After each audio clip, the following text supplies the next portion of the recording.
चलिए, so last class में मैंने आपको क्या पढ़ाया था, स्टेबिलिटी। स्टेबिलिटी का मुझे लगता है कि आपको ये वाला फॉर्मूला आपको समझा दिया था, और इरविंग विल्सन स्टेबिलिटी का ऑर्डर सिखा दिया था।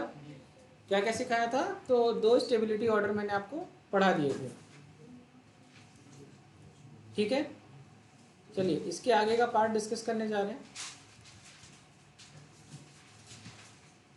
यहाँ पर एक वो लिखवाया था, निमोनिक्स लिखवाया था, मांगे फीस कोई नहीं कुछ जाने, सिखाया था। ये सब आता है।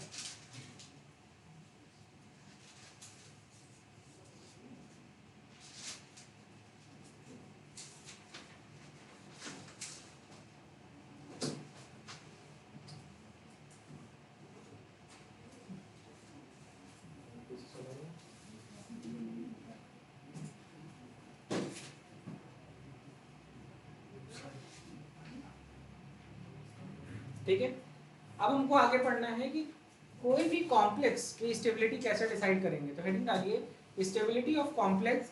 अब सेंट्रल मेटल लिखो is directly proportional to electronegativity of central metal, पहला पॉइंट।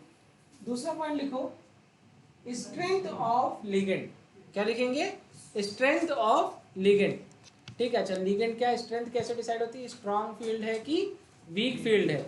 ठीक है, तो इसके तीसरा पॉइंट क्या है, बेसिक स्ट्रेंथ ऑफ लिगेंड। क्या, बेसिक स्ट्रेंथ ऑफ लिगेंड, तीसरा पॉइंट हो गया नोट, यहां तक हो चुका है।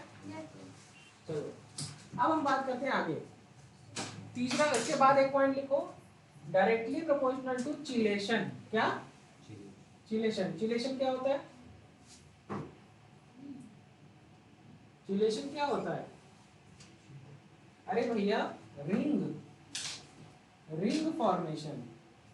क्या फॉर्मेशन, रिंग फॉर्मेशन, पढ़ा नहीं है क्या, चिलेटिंग कंपाउंड्स पढ़ाया था, जा करके नोट्स को पीछे खोल करके देख लीजिएगा। चिलेटिंग कंपाउंड्स पढ़ाया, तो क्या हो गया, रिंग फॉर्मेशन। अगली बात क्या है, तो कहेंगे कि नोट करिए, ठीक है, ये क्या लिखा हुआ है, तो कहेंगे सर ये लिखा हुआ है स्टेबिलिटी कांस्टेंट। क्या लिखा है, स्टेबिलिटी कांस्टेंट की क्या है, डायरेक्टली प्रोपोर्शनल है। नोट करिए। अच्छा, इक्विलिब्रियम कांस्टेंट याद है, कैसे निकालते हैं, इक्विलिब्रियम कांस्टेंट इज इक्वल, जैसे मान लो कोई एक रिएक्शन है, जैसे मान लो लिखा है ये एक रिएक्शन है, क्या है, ये मान लो एक रिएक्शन है, तो इक्विलिब्रियम कांस्टेंट लिखते हैं क्या करना, concentration of product upon concentration of reactants. ठीक है, तो इसी तरीके से डिनोट करते हैं। ठीक है, नोट करिए पहले इतना।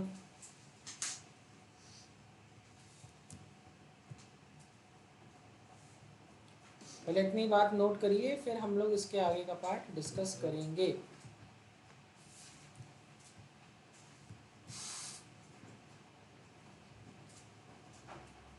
ठीक है, अब देखो एक क्वेश्चन आया था जो है प्रीवियस ईयर में, पुराने टाइम पे, मैं दिखा रहा हूँ, नोट कर लिया। चलिए, एक क्वेश्चन आया था, ये जरा देखिए क्वेश्चन क्या है।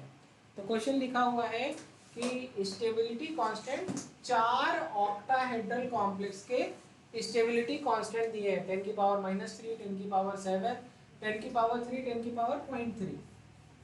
ये 4 स्टेबिलिटी कांस्टेंट की वैल्यू दी हुई है। क्वेश्चन ये था कि भैया इसमें सबसे ज्यादा स्टेबल कॉम्प्लेक्स कौन सा होगा, मोस्ट स्टेबल कॉम्प्लेक्स कौन सा।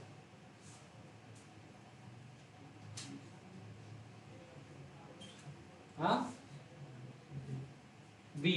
किसका किसका आंसर है बी, एक बच्चा, आपका भी है, आपका भी है, बिल्कुल सही आंसर है बी। क्यों, क्योंकि सबसे ज्यादा वैल्यू यही है, फॉर्मूला ही ये था। फॉर्मूला आपने यहाँ पर देखा कि कोई भी कॉम्प्लेक्स ज्यादा स्टेबल वो होता है जिसका स्टेबिलिटी कांस्टेंट सबसे ज्यादा हो। तो आंसर क्या हो जाएगा, बी। नोट कर लीजिए।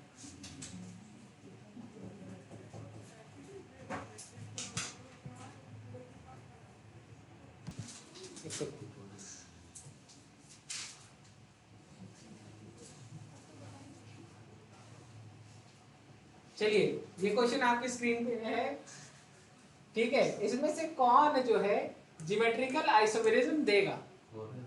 तो पहला नहीं देगा, दूसरा नहीं देगा, तीसरा देगा, सिस ट्रांस और चौथा वाला भी देगा, ठीक है। चलिए दूसरा question, more than one option correct. इसमें से कौन कौन देगा?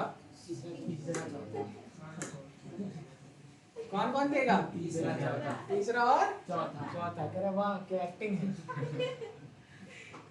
चलिए हेडिंग डालिए क्रिस्टल फील्ड थ्योरी, ठीक है। क्रिस्टल फील्ड थ्योरी क्या बताती है? अच्छा यहाँ पर हम देखने जा रहे हैं क्रिस्टल फील्ड स्प्लिटिंग एनर्जी। तो यहाँ पर हम पढ़ने जा रहे हैं what is crystal field theory. Crystal field theory is an electrostatic model. कैसा मॉडल है? इलेक्ट्रोस्टैटिक मॉडल है, और which is considered between metal ligand bond to be ionic, arising purely from electrostatic interaction between metal ion and ligand। Note करिए, पहले definition note करिए, कैसे सिखाते हैं। चलिए हम लोगों ने यहाँ तक पढ़ लिया, अब हम आगे की बात करते हैं। क्रिस्टल फील्ड स्प्लिटिंग एनर्जी क्या पढ़ने जा रहे हैं? Crystal field splitting energy. Crystal field splitting energy को इस तरीके से इस साइन से डिनोट करते हैं, डेल्टा, ठीक है। आप चाहो तो ऐसे बना लेना। अब अगर ये कॉम्प्लेक्स ऑक्टाहेड्रल है तो यहाँ पर अगर ये कॉम्प्लेक्स ऑक्टाहेड्रल है तो ऐसे लिख देंगे, और अगर ये कॉम्प्लेक्स टेट्राहेड्रल है तो ऐसे लिख देंगे। ये पहली बात आपके काम की। दूसरी बात ये है कि हम सबसे पहले पढ़ने जा रहे हैं ऑक्टाहेड्रल कॉम्प्लेक्स के लिए। किसके लिए पढ़ने जा रहे हैं? Crystal field splitting energy for octahedral complex. Octahedral complex की कोऑर्डिनेशन नंबर क्या होती है? 6। कितनी होती है कोऑर्डिनेशन नंबर? 6। कोऑर्डिनेशन नंबर 6 होती है। अब मेरी बात को समझिए, ये मान लीजिए क्या है? D x y, d y z, d x z, d x square y square, और ये क्या है? D Z square. 4 5 जो है क्या है? कमरे हैं जिनको क्या कहते हैं? ऑर्बिटल। क्या कहते हैं? ऑर्बिटल। और हर ऑर्बिटल की अपनी एनर्जी है, किसी की एनर्जी ज्यादा है, किसी की एनर्जी कम है। तो सबसे पहले देखिए इनको, यहाँ पर ये जो ऑक्टाहेड्रल कॉम्प्लेक्स है इसकी टोटल एनर्जी हमने कितनी मान ली है? 10। कितनी मान ली है? 10। कितनी मान ली है? 10। अब चलिए अब बात करते हैं, डिफरेंस देखते हैं। 10 कहिए या 1 कहिए, सबसे अच्छा तरीका है हम लोग 1 से 1 डिनोट करेंगे। 1 मान लीजिए, 1.0। क्या मान लीजिए? बहुत लेट कर दिए सर आप। यहाँ बैठ जाइए, यहाँ ठीक है, यहाँ बैठ जाओ, इस वाले पे, इस वाले रूम में बैठ जाओ, चाहे यहाँ बैठ जाओ, ठीक है। तो बाहर गर्मी ज्यादा है, बहुत ज्यादा है, सच बता रहे हैं। मतलब ऐसा लग रहा है कि वो डोसा वोसा भगवान दोपहर बना रहे हैं। ठीक है। अब चलिए यहाँ पर देखिए कॉम्प्लेक्स जो है 2 एनर्जी लेवल है। एक एनर्जी लेवल को कहते हैं T2G और दूसरे को क्या कहते हैं? EG। क्या क्या? T2G और EG। जो आपका T2G है किस कॉम्प्लेक्स में? ऑक्टाहेड्रल कॉम्प्लेक्स पे। इसमें कौन है? DXY, DYZ, DZX। और DX2 Y2 और DZ2 कहाँ है? High energy. ये क्या है? Low energy. ये क्या है? High energy. पहले इतना बनाइए, ये डायग्राम बनाइए। अच्छा चलिए मैं आपको एक बार एनसीईआरटी का डायग्राम दिखा दे रहा हूँ, उसके बाद आपको ये समझ में आएगा थोड़ा सा। एनसीईआरटी में कुछ इस तरीके से डायग्राम बना हुआ है, आपको अगर ध्यान हो तो। यहाँ पर एनसीईआरटी ने ये बताया कि भैया ये जो है कॉम्प्लेक्स है, और यहाँ पर देखो क्या लिखा है? DX2 Y2 DZ2 DXY DXZ DYZ। ठीक है। अब इन्होंने एनसीईआरटी ने क्या किया है कि इधर के वाले 2 कॉम्प्लेक्स को हायर एनर्जी बना दिया है। क्या बना दिया है? Higher energy. और मैंने क्या बनाया है? लास्ट वाले को। उससे कोई फर्क नहीं पड़ता है। मैंने बाकी आखिरी के 2 कॉम्प्लेक्स को बना दिया ना हायर एनर्जी। एनसीईआरटी ने सिर्फ इतना किया है कि आगे के 2 कॉम्प्लेक्स को क्या ले लिया है? Higher energy. और इसको क्या ले लिया है? Lower energy. जरा देखो ये यहाँ पर ऐसे इनको बनाना चाहिए था, हालांकि इन्होंने नहीं बनाया। तो यहाँ पर देखो भाई DXY DXZ DYZ लिखा हुआ है, और यहाँ पर देखो इन्होंने नहीं बनाया, इनको बनाना चाहिए था इस तरीके से DX2 Y2 DZ2, जबकि आपके सर ने बहुत जिम्मेदारी से बनाया है। ठीक है। हाँ, तो आप मेरी मेहनत को समझिए। अब यहाँ पर देखो लिखा है 3/5 जगह, वो देखो वो 10 DQ लिखा हुआ था 10। अब देखो 10 क्या है यहाँ पे? देखो ये 3/5, अच्छा बताओ 3/5, 5 6 30 होता है, 5 6 30 होता है। मतलब आप लोग कभी डरिएगा मत, 3/5 लिखा हो या 0.6 लिखा हो, एक ही बात की नहीं। अब जरा यहाँ पर देखो 2/5 लिखा है, 2/5 5 चौक 20 होता है, 0.4 लिखना सही नहीं है क्या? तो आपको ज्यादा अच्छे तरीके से मैंने लिखा है, मैंने यहाँ पर 0.6 लिखा है और यहाँ पर क्या लिखा है 0.4, ठीक है। और यहाँ साइन के साथ लिखा है, यहाँ ये प्लस 0.6 और ये माइनस 0.4 है। जरा आप एक बार लिखिए, अब जब इससे फॉर्मूला डेराइव होगा तो मैं आपको सिखाऊंगा, ठीक है।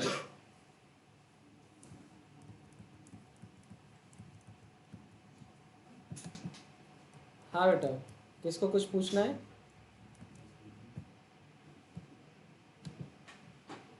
हाँ मैंने रीएडजस्ट कर दिया बेटा, डन।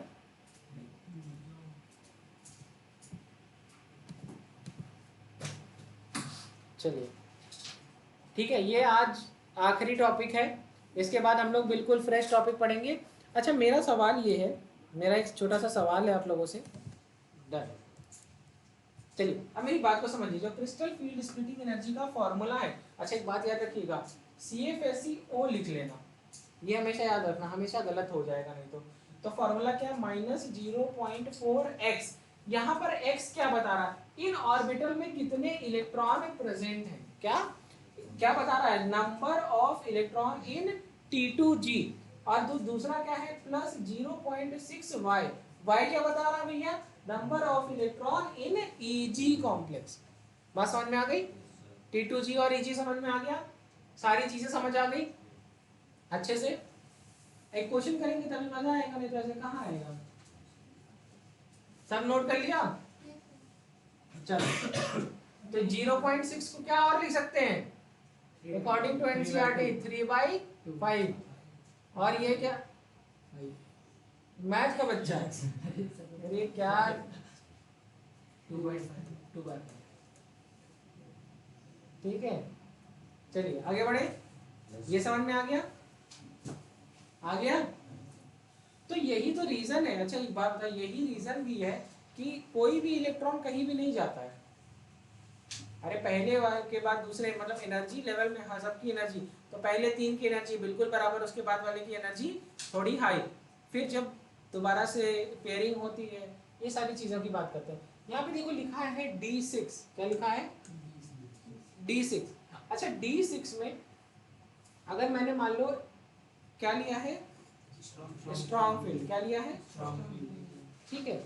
एक एग्जांपल अगर तुम देख लो तो यहाँ पर है K4FeCl का होल 6, तो यहाँ आयरन के ऊपर +2 कंडीशन, तो जरा इसका देखो तो ये आ जाएगा 3D6। मेहताब समझ में आ रहा है, हाँ या ना, आ रहा है समझ में, नहीं आ रहा है तो पूछिएगा कौन। हाँ नया टॉपिक आएगा तो, लेकिन अब समझो इसे, यहाँ से समझो, जैसे ये है 3D6, क्या है 3D6, तो अगर और यहाँ पर क्या लगा हुआ है साइनाइड, साइनाइड क्या है स्ट्रॉन्ग फील्ड लिगेंड, क्या है। तो देखो माता बच्चा खाली देखते रहो तुम, अच्छी बात है, कुछ तो आएगा 4s 4p और ये क्या है 3d। अच्छा 6 इलेक्ट्रॉन भरो, 1 2 3 4 5 और 6 तो मतलब तुमको दिख गए। अब यहाँ पर दूसरी बात ये है कि ये नॉर्मल है, ठीक है, तो मैंने शुरू के जो 3 थे इनको क्या मान लिया है DXY DYZ और DZX, और ये वालों को क्या मानता हूं मैं हाई हाई EG कॉम्प्लेक्स में, मतलब DX² Y² और दूसरे को DZ²। तो इसके एक बार बताओ EG में कितने इलेक्ट्रॉन, तो Y की वैल्यू कितनी, फॉर्मूला क्या था 0.4 × 4, ये 4 लिखा हुआ है, ये 4 कहाँ से आया दिखाते हैं, 1 2 3 और 4 दिख रहा है, तो x की वैल्यू 4 दिखी। अच्छा y की वैल्यू कितनी है 1 और 2, ये दिखा कि नहीं, 0.4 × 4 प्लस 0.6 × 2। जब तुमने इसको सॉल्व किया तो आंसर कितना आया -0.4। सॉल्व कर लो, अरे देखो जरा देखो इसको सॉल्व करके दिखा दे रहा हूँ। पेन का कलर चेंज कर ले रहा हूँ ताकि तुमको समझ में आए।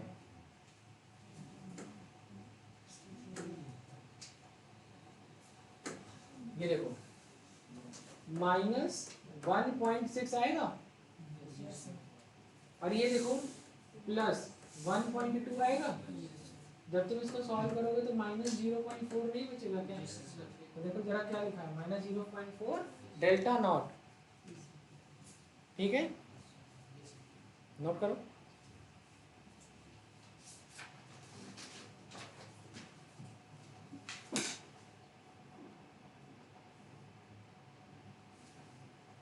तो ये तय रहा कि हम लोगों का नेक्स्ट चैप्टर क्या है, सॉल्यूशन। ठीक है, अच्छा चैप्टर है, बहुत मजा आएगी और अच्छे क्वेश्चन आते हैं इस चैप्टर से।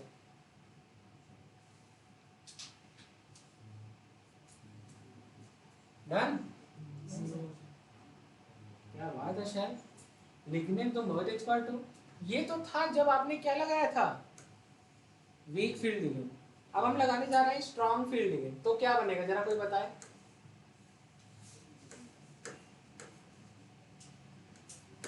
तो 1 2 3 4 और 5 और ये 6 तो हो गया। क्या बताया था, कौन वाला जाके पेयरिंग करता था? यही वाला। जरा ये देखो ये क्या हो गया। तो कह रहे सावन सर ये तो कुछ इस तरीके का हो गया। कुछ समय के बाद 1 2 3 4 1 2 3 4 5 और 6। इसका मतलब यहाँ पर जब तुम सॉल्व करोगे तो ये हो गया -0.4 इंटू 6 प्लस 0, 0.6 इंटू 0। तो आंसर आ क्या गया, 6 4 जा 24 -2.4। समझ में आ गया? नोट करिए।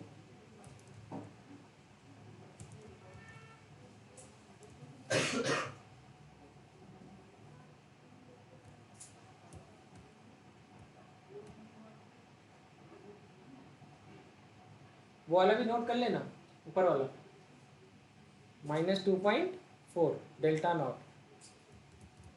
चलें आगे बढ़े। चलिए थोड़ा सा जल्दी से करिए, राइट अप बचा हुआ है चैप्टर का। हो गया या ये हो गया नोट? चलें आगे बढ़े। हेडिंग डालिए इन टेट्राहेड्रल कॉम्प्लेक्स। कैसा कॉम्प्लेक्स? Tetrahedral complex. तो मेरे बच्चे ये देखो जरा, T2G कहाँ चला गया और EG वाला कहाँ आ गया? ये क्या बन गया? ठीक है, तो ये वाला क्या हो गया? तो कहेंगे सर 2/5 और ये क्या हो गया 3/5। NCERT का दिखा दे रहा हूँ, ये देखिए इस तरीके से। कोई दिक्कत? मतलब T2G ऑक्टाहेड्रल कॉम्प्लेक्स में कहाँ था और यहाँ कहाँ है? मतलब हाई एनर्जी यहाँ पे, वहाँ लो एनर्जी। समझ में आ गई बात? नोट करिए, ये फॉर्मूला नोट कर लीजिए और ये एक फॉर्मूला ये नोट कर लीजिए, एक फॉर्मूला ये नोट कर लीजिए। ठीक है, इसमें कुछ समझाना है क्या? बिल्कुल पीछे वाले की तरह है कि नहीं? हाँ, बस एनर्जी कॉम्प्लेक्स, एनर्जी लेवल क्या हो गया, चेंज हो गया। यहाँ पर देखो एक रिलेशन है डेल्टा टी टेट्राहेड्रल कॉम्प्लेक्स और ऑक्टाहेड्रल कॉम्प्लेक्स के बीच में। क्या है? Delta t is equal to 4/9 times of octahedral crystal field splitting energy of octahedral complex. समझ में आ गई? नोट कर लीजिए। केवल 2 ही पार्ट है, एक तो ये एप्लीकेशन हम पढ़ेंगे और दूसरा पढ़ेंगे ऑर्गेनोमेटालिक कंपाउंड्स। ठीक है, तो सबसे पहले एप्लीकेशन लगी। तो सबसे ज़्यादा एप्लीकेशन हम कहाँ यूज़ करते हैं? मेटलर्जी में इस्तेमाल करते हैं। और कौन सा process? MacArthur cyanide process. और इसमें देखो हम कितने बेनिफिशियल मेटल को निकाल रहे हैं, देख रहे हो? देख रहे हो क्या निकाल रहे हैं? Silver, gold. कैसे निकाल रहे हैं? तो ये देखो सिल्वर का सल्फाइड है और इसका ट्रीटमेंट किसके साथ किया? NaCN के साथ। तो हमको क्या देखने को मिला? एक कॉम्प्लेक्स देखने को मिला। क्या? 2NaAgCN का होल 12। बाकी चीजें वेस्ट, हमारा कॉम्प्लेक्स हमारे काम का हो गया। ये कॉम्प्लेक्स का ट्रीटमेंट हमने किसके साथ किया? जिंक के साथ। अच्छा, सिल्वर जो है यहाँ पे 2Na लिखा हुआ है, इसका मतलब ये कॉम्प्लेक्स पे जो हम बात कर रहे हैं, तो यहाँ पर इसको हमने सिल्वर को किससे रिप्लेस कर दिया? जिंक से। किससे रिप्लेस कर दिया? जिंक से। तो यहाँ पर क्या आ गया? तो कहेंगे 2 सिल्वर के मॉलिक्यूल, कितने? मतलब ये समझो इस तरीके से, ये लिखा हुआ है 2 इंटू, और कॉम्प्लेक्स क्या है NaAgCl का होल ट्वाइस, यही है कॉम्प्लेक्स। अब यहाँ पर देखिए क्या लिखा है कि हमने लिया है 2Na, हम इसको अगर यहाँ पे ट्रीट कर दें जिंक के साथ, और जिंक इसकी जगह, जिंक इसकी वैलेंसी 1 है और इसकी वैलेंसी 2 है, ठीक है। अब यहाँ पर क्या होगा, तो कहेंगे सर यहाँ जब कॉम्प्लेक्स बनेगा जिंक तो यहाँ पर 2 चाहिए होगा, तो एक सिल्वर होने पे 2 साइनाइड, तो यहाँ पर कितना हो जाएगा, 4 हो जाएगा, ठीक है। और ये क्या हो जाएगा, एक Na की जगह क्या लिखेंगे Na2, तो हमारा सिल्वर बाहर आ गया। हाँ, यहाँ पर क्या, कौन सा आयन चेंज हुआ है, कैटायन है, क्या कैटायन, ठीक है। तो कैटायन हमारा निकल गया बाहर, और क्या हमको प्योर सिल्वर मिल गया कि नहीं, हाँ या ना। अरे इसमें कुछ और आया क्या, तो जब कुछ नहीं आया तो प्योर है कि इम्प्योर, तो ये देखो यहाँ मेटलर्जी लिखा है। मेटलर्जी का क्या मतलब होता है कि भैया किसी भी ओर से मेटल को निकालना, क्या निकालना। अब हम लोग के सिलेबस से ये चैप्टर हट गया है, वरना बहुत फेमस चैप्टर हुआ करता था, ठीक है, नोट करिए, समझ में आ गया। अगला प्रोसेस है मॉन्ड्स प्रोसेस, ये भी मेटलर्जी का ही पार्ट है। देखो यहाँ पर हमने इम्प्योर निकेल को किससे ट्रीट किया, 4 मोल ऑफ कार्बोनिल से, और यहाँ पर क्या बना है NiCO4, एक कॉम्प्लेक्स बन गया।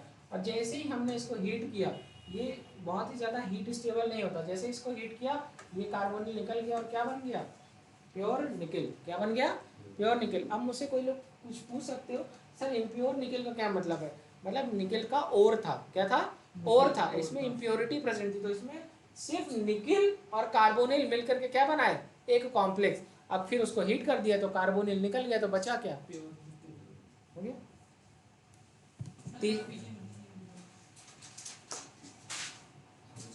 चलिए जल्दी नोट करिए, किसका रह गया था, प्योर निकेल हो गया। अरे आगे बढ़ो, पीछे मत जाओ, आगे बढ़ो। हेडिंग डालिए, कहाँ पर यूज करेंगे, एनालिटिकल केमिस्ट्री में। कहाँ पर यूज करेंगे, एनालिटिकल केमिस्ट्री में। तो हमने क्या किया, FeCl3 का ट्रीटमेंट किया, K4FeCN6। अरे यार ये तो बहुत बहुत खास चीज है, एक चीज बनी प्रूशियन ब्लू। क्या बनी, प्रूशियन ब्लू। जब आप एनालिटिकल केमिस्ट्री पढ़ेंगे तो वहां आपको देखने को मिलेगा, ठीक है। तो लिखिए Fe4FeCN का होल 6 का होल 3, जिसको क्या कहेंगे, प्रूशियन ब्लू, ठीक है। अब बहुत लिखा है, एक बात लिखा है कि बहुत सारे कॉम्प्लेक्स का इस्तेमाल हम लोग किसकी तरह करते हैं, कैटलिस्ट की तरह। जैसे एक एग्जांपल है Ziegler meta catalyst. Ziegler meta catalyst का इस्तेमाल करते हैं हम पॉलीमराइजेशन रिएक्शन का, रिएक्शन में। तो जिगलर मेटा कैटलिस्ट क्या है, TiCl4 plus C2H5, TiCl4 plus,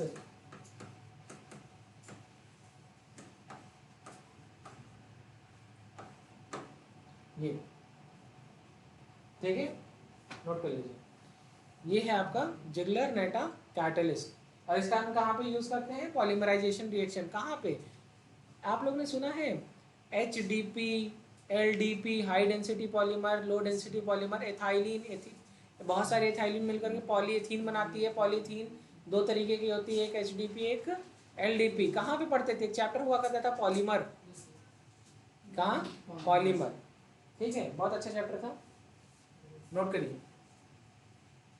आगे बढ़ जाए, नोट करिए।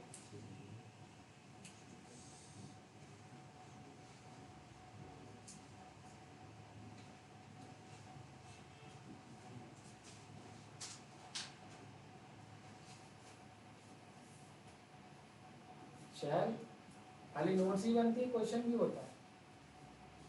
पहले सर एग्जाम बाद, अभी नहीं, अभी मत पूछिए कुछ, अब मैं जो बताऊंगी एग्जाम बाद बताऊंगी।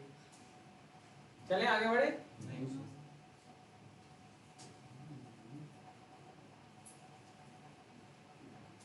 सर इस बार सारी नोट्स अलग अलग रहेगी। चलिए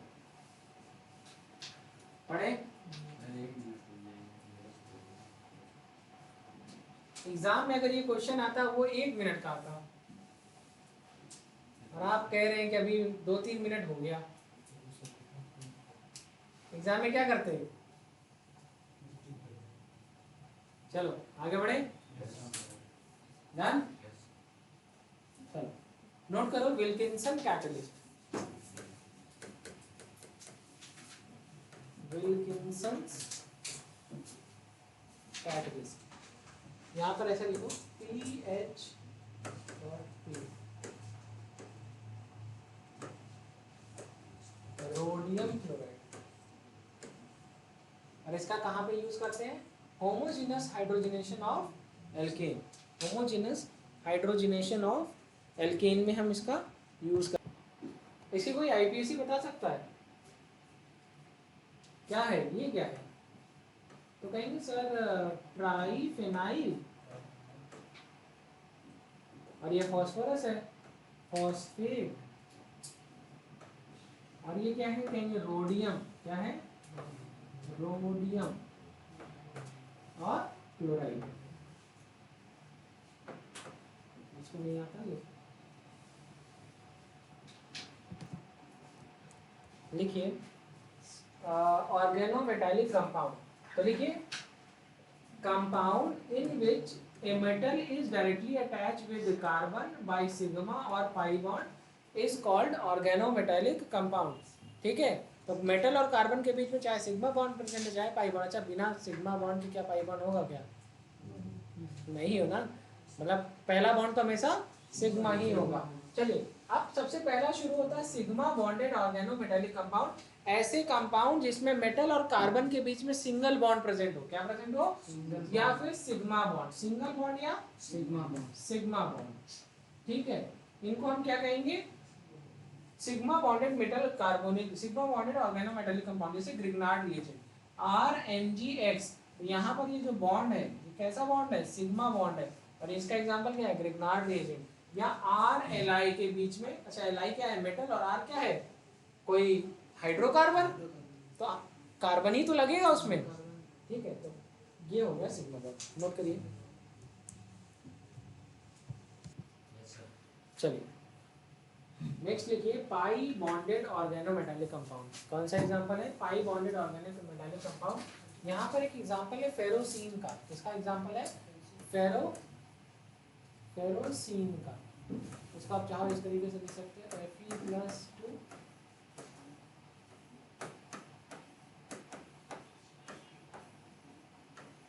ठीक है, और एक है जीजल सॉल्ट। ये सब खाली लिखना है, इसके बहुत एग्जांपल एग्जाम में कभी आएंगे ही नहीं, जितना एनसीईआरटी में दिया हुआ है सिर्फ इतना आता है।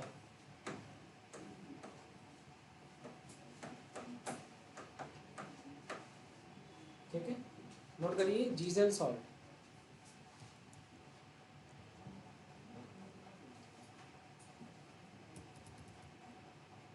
ओके, इसके बाद बस एक और बचा है sigma pi bonded organometallic compound, और एक छोटा सा पार्ट है पाई एसिड लिगेंड।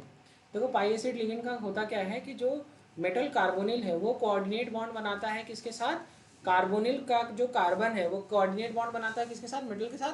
फिर मेटल अपने लोन पेयर के साथ को किसको देता है? कार्बन को वापस, और क्या बन जाता है? तो कहेंगे सर पाई बॉन्ड। तो इसी को कहते हैं ऐसे। अब जो कॉम्प्लेक्स बना तो क्या कहेंगे? पाई एसिड लिगेंड। ठीक है, और जनरली यहाँ पर हम कार्बोनिल और नाइट्रो का यूज करते हैं।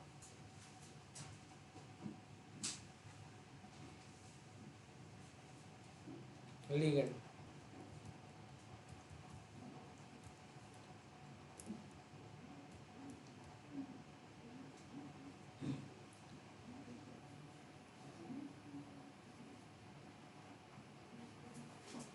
हो गया? हाँ या ना? सबका हो गया?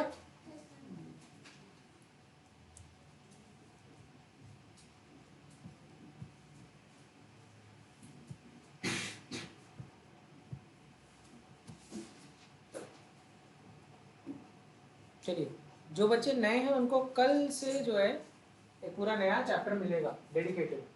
आगे बढ़े क्या? अरे बेटा पाई बॉन्डेड ऑर्गेनोमेटालिक कंपाउंड है, और यहाँ पर क्या हो रहा है? और मेटल और कार्बन के बीच में कौन सा बॉन्ड बनेगा? पाई बॉन्ड बनेगा। बस यही बात लिखी हुई है। ये दो ही एग्जांपल है, एक फेरोसीन है और एक जीजल सॉल्ट है। एनसीईआरटी ने सिर्फ इतना एग्जांपल ही आपके लिए दिया है, और इसके बाहर कभी नहीं आएगा। ठीक है, थ्योरेटिकल पार्ट है बेटा पूरा। लिखिए पाई बॉन्डेड ऑर्गेनोमेटालिक कंपाउंड। देखो जरा जो तुम पूछ रहे थे, ये देखो पहले कार्बन मेटल के साथ क्या बनाता है, सिग्मा बॉन्ड। क्या बनाता है, सिग्मा बॉन्ड, या आप इसे कहेंगे ये कौन सा बॉन्ड होता है, तो कौन कोऑर्डिनेट बॉन्ड, कौन सा बॉन्ड है ना, कोऑर्डिनेट बॉन्ड। और जो मेटल के पास लोन पेयर होते हैं वो किस कार्बन के साथ क्या बनाते हैं, पाई बॉन्ड। तो इसको कहते हैं, इसी को कहते हैं पाई एसिड लिगेंड। यहाँ पर लिखो पाई बॉन्ड बनाए, तो पहले ये स्ट्रक्चर बना लो तो फिर मैं आगे सिखाता हूँ।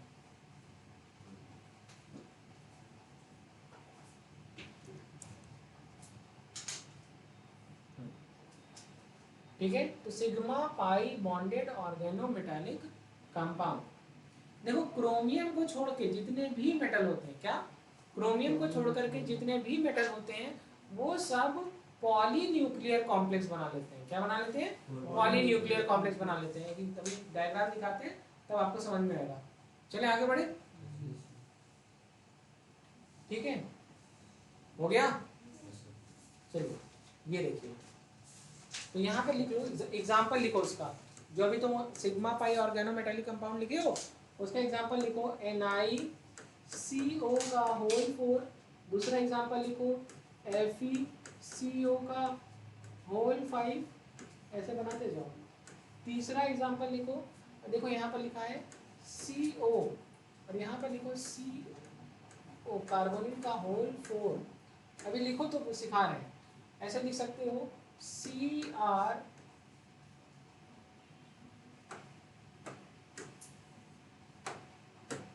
ऐसे लिखो CrCO का होल 6। ठीक है, इसी तरीके से लिख सकते हो MnCO का होल 5। देखो एक चीज देखने को मिली, कि ये क्या लिखा हुआ है, CO का होल 4। क्या लिखा है, CO और CO का होल 4। और इसने क्या बना लिया, पॉलीमराइज कर दिया और ये बना लिया कुछ इस तरीके से CO का होल ट्वाइस CO का, इसको कहेंगे पॉलीन्यूक्लियर कॉम्प्लेक्स, पॉलीन्यूक्लियर कॉम्प्लेक्स। ठीक है, सभी बच्चों को दिख रहा है, मुझे लग रहा है, मुझे तो यहाँ पर बहुत साफ दिख रहा है। हाँ, तो हमने क्या सीखा, कि क्रोमियम को छोड़ करके, इसको छोड़ करके, क्रोमियम को छोड़ करके जितने भी मेटल हैं सब क्या बनाते हैं, पॉलीन्यूक्लियर कॉम्प्लेक्स। पहले इतनी बात लिखिए, ये बना लीजिए, ये सारा पॉइंट लिख लीजिए, यहाँ से यहाँ तक लिखिएगा, सिर्फ इतना लिखिएगा। और ये आप चाहिए तो डायग्राम बना लीजिए, ये आपके काम में आएगा। इसके बाद मैं आपको सिखाता हूँ पॉलीन्यूक्लियर कॉम्प्लेक्स के बारे में। आगे बढ़ जाएं, तो लिखिए, हो गया, ये वाला लिखिए एक्सेप्ट क्रोमियम। क्या लिखिए, except chromium all other metal make their, यहाँ कहाँ लिखवा दे, यहाँ लिखवा दे, लिखिए except chromium all other metal make, क्या, except chromium all other metal make their polynuclear complex.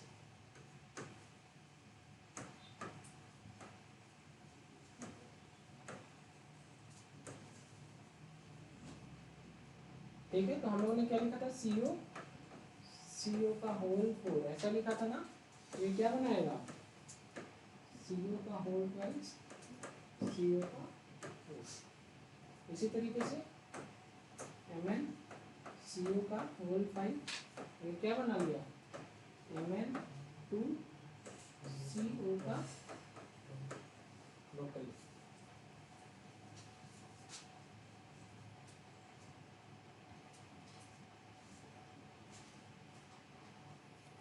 ठीक है,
ठीक है, सर ये कॉम्प्लेक्स में क्या लिखा है? Carbonyl NyL।